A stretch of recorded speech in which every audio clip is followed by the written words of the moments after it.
According to a recent Gallup study, 53% of all team members, all employees, are not engaged. I mean, think about that. Now, if that stat holds true for your team, your organization, 1 in every 2 of your direct reports is disengaged.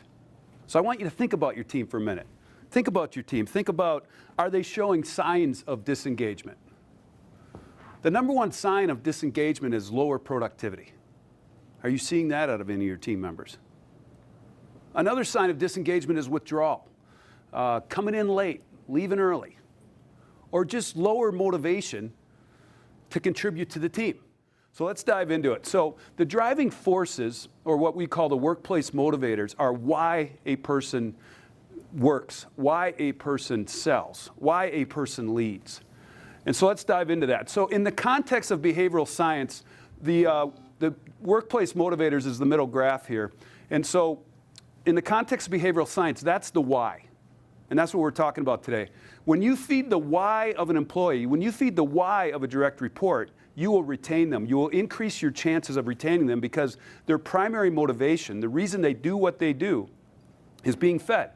And so we call it feeding the force. Feed the force. Now, in the context of behavioral science, a lot of you know the DISC, behavioral science. That's the how. That's how someone leads. That's how someone works. That's how somebody sells. Motivators is the why. You hear a lot about the how. You don't hear a lot about the why. And that's what we're going to talk about today. And then soft skills indicators, another tool we use. That's the way people get things done. Hard skills are knowing how to be a CFO and count the numbers. Soft skills are knowing how to work with and work through other people.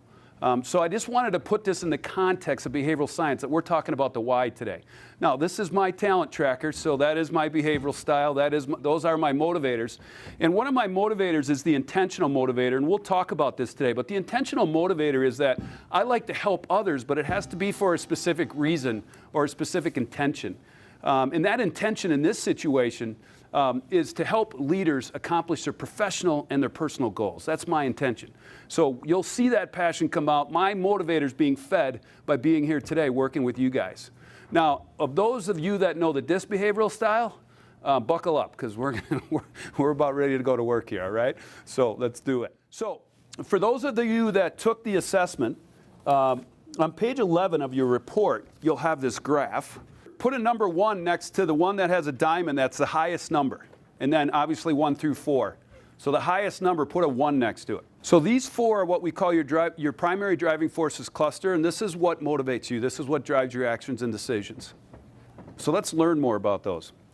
So I'm going to take it from top to bottom and explain them. The first one is the motivation towards knowledge. And it's the intellectual. This is the number 1 motivator in our workforce. Number 1 motivator in our population is to learn, to seek the truth. So an intellectual will continue researching until they have all the information they need. They gather as much information ahead of the project as possible.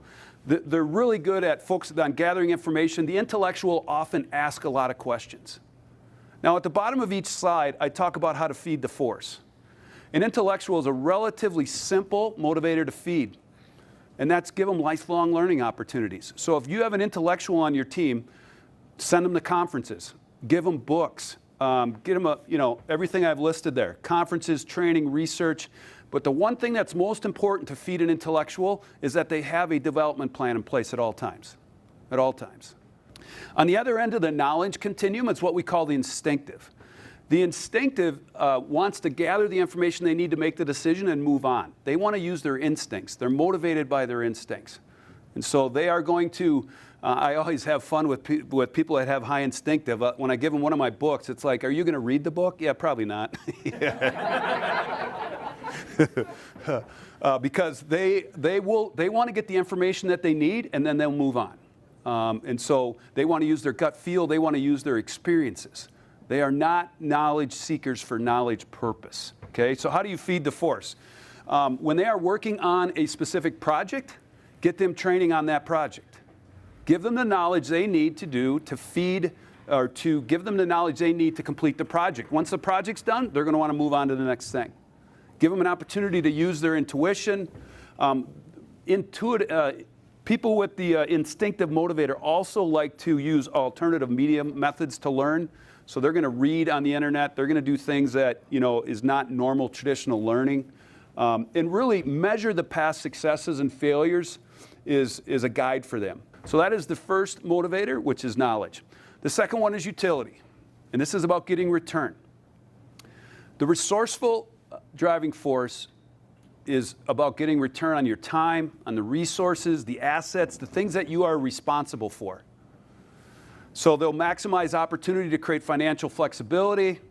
They'll be energized by getting return on their time and being efficient.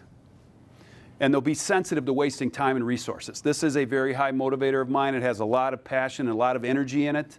The higher the number, the more energy or passion you have in that motivator. So if you have a 90, 80, or 90 on this motivator, that is a very passionate motivator, one that has to be fed. The compensation is in the resourceful motivator. So if you have a person that's driven by motivation, and the gentleman in the movie, I don't make any more money, Bob, if we kick out more TPS reports. So his motivator, if you just listen to your teammates, if you just listen to your direct reports, you will hear their motivators. They will come out. And so that's how you feed the force. You feed it through a pay-for-performance plan. On the other end of the utility motivator is what we call the selfless. The selfless motivator wants to get things done, but they don't expect any return. They want to move the cause forward. They want to do something for the greater good. They don't expect to get return from themselves. One of the most common areas I see this motivator is in school districts. What is their cause there? Their selfless is educating our future, educating our kids, right? So we see that a lot in the educational world. I do see it certainly in the business world. And how do you feed this motivator? You give them a cause to believe in. One of the things about the selfless motivators, they have to have clarity on where the organization's going so they know what to get done. If they don't have clarity on what to get done, they will get frustrated. You will then disengage them as well. The next one is the motivation of the environment, the motivation of your surroundings. And on the right end of the continuum is what we call the harmonious motivator. Who do you think's pushing the envelope on this motivator? Our friends, the millennials, right? My generation, we usually see very resourceful, high commanding motivators. The millennials, the younger generation, are all about having balance in their lives. It's about enjoying the moment. They're looking for that iconic culture. That's why you hear a lot about Google and Apple and those types of organizations, and why they have a tendency to attract the harmonious motivator. They're looking for a culture that is fun. Right? There's a ping pong table, there's a basketball court outside. It's those types of things that they get value of. Work is about enjoying the moment. It's about building social relationships at work. They love doing team events. So if you have harmonious, if you do team events outside of work, they'll love that. And they love schedule flexibility. They love the ability to work from home and those types of things. They want flexibility in their life. They want to enjoy the moment. So when you have a harmonious on your team, work very hard at feeding this motivator and not seeing it as something that's not valuable, because that will disenfranchise them as well. On the other end, you have the functional motivator, or the objective, and they don't care what the environment looks like. They don't care what their work environment looks like. They don't care what their culture looks like. It's got to work. How do you feed this? A very functional work environment. So if you go into my office, it's not clean, but it's very functional. You focus on specific measurable outcomes. And you reward this motivator by eliminating waste. I mean, you see this motivator in lean, in a lot of consulting roles within organizations, because functionality, their motivation is to pull out waste, to make things work. The next one is others, and this isn't a measurement of your social abilities or anything like that. It's your motivation to help others. The altruistic is a person that's motivated to help other people because they love helping other people. All right, they'll be at the soup kitchen, they'll be at church, they'll do the things to help other people. They have a distinct ability to notice someone in need, and they'll take care of them. And they believe everybody should have the opportunity to be the best they can be. And they will sacrifice personal gain for the benefit of the team. So how do you feed this one? Consistent opportunities to help others, community events, charitable events, and give them the opportunity to coach and help others. That's how you feed this motivator. Now, on the other side of this is the intentional, and I kind of explained this already because I have some passion in my intentional motivator. It's really helping others for a specific reason. Now, when I explain this motivator, it kind of makes you sound like a bad person, right? Like, I'm not going to help anybody unless I get return on it. But that's just how you're motivated, okay? So they will help other people if they see the opportunity for growth in that person, if they see the opportunity for return, and if they'll help the organization get ahead. They see the world as a tool set to accomplish their goals. Right?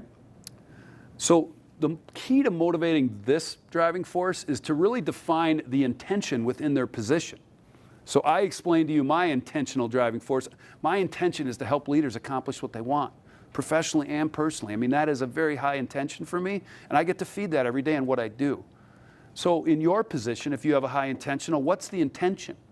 What's the reason or the purpose to help somebody? This one is a little bit of a misunderstood motivator because the word power, people see power as a negative one, but this, I would really use the word advancement here. Commanding is the motivation to advance, to win, to get ahead in the world, to succeed, and to be recognized for that success.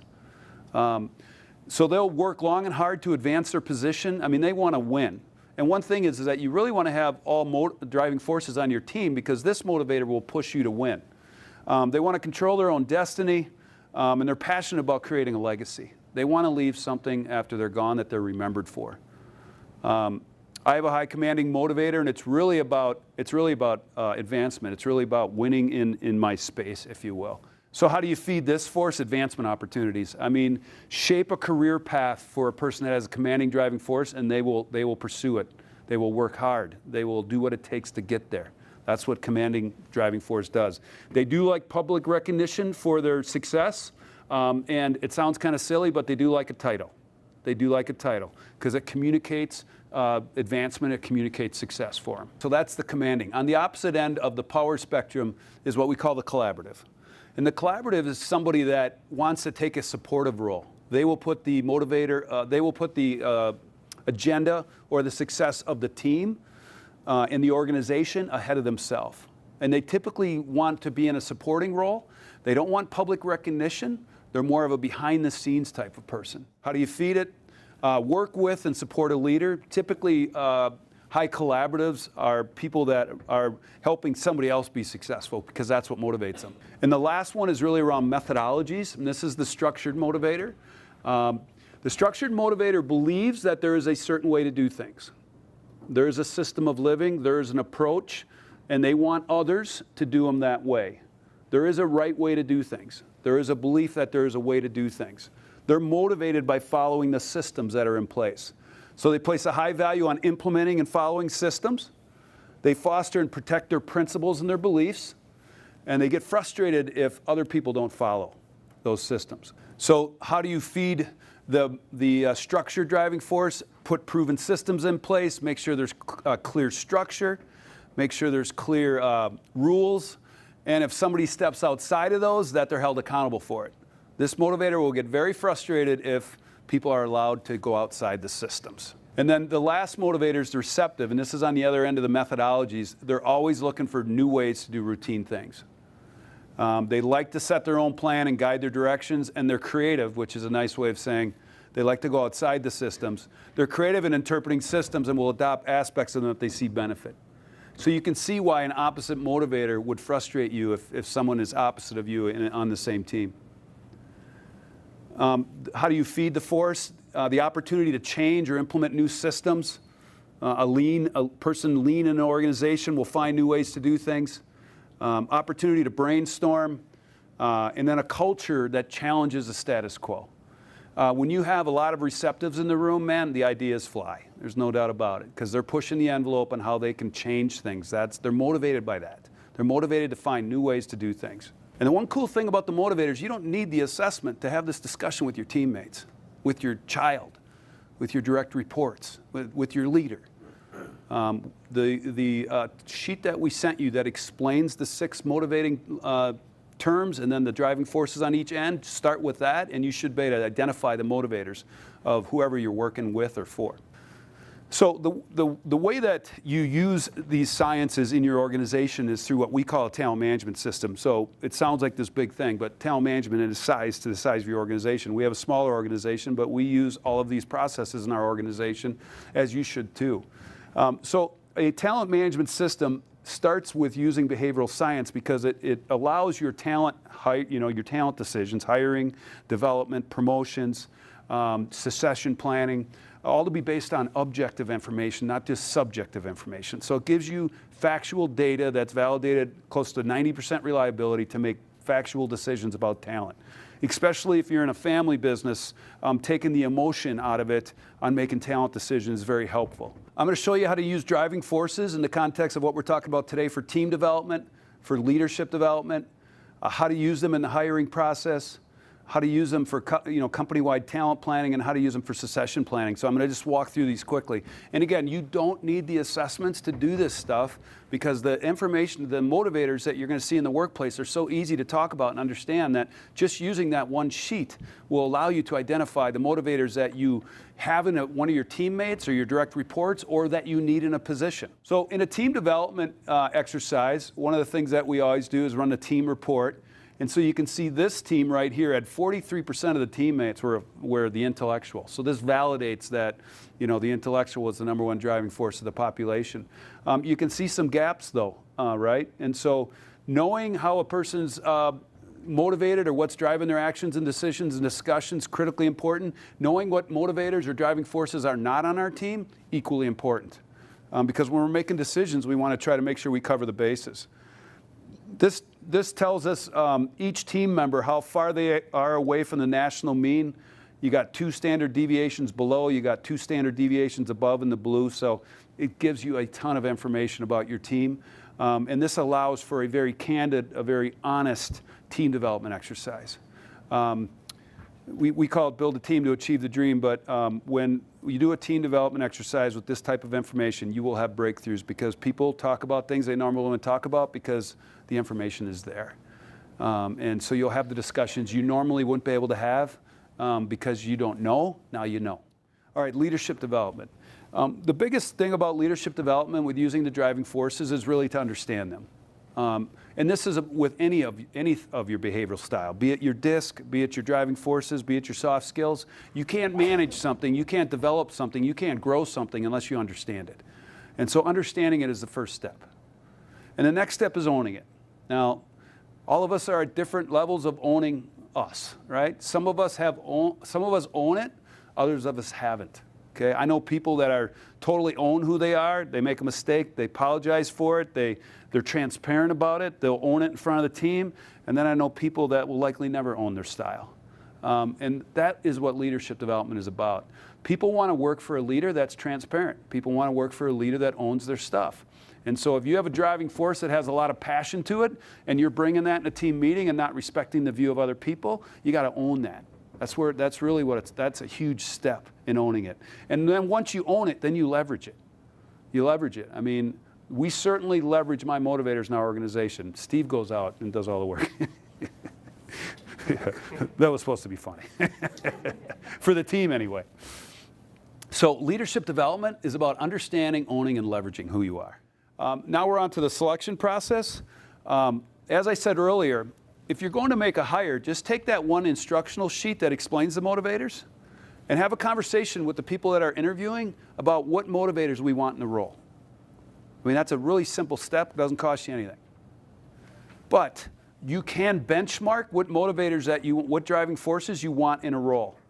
And you can see for this position, they want a resourceful, they want an instinctive, they want an intentional, and a functional. And it gives ranges, but obviously you're looking for it to be up towards that top end or the top end on either side. But you can paint an exact picture of what you want in the role that you're looking for. You would be amazed at how many searches are started before there's agreement on what we're looking for. And if there's not agreement on what we're looking for at the start, there will be disagreement during the process.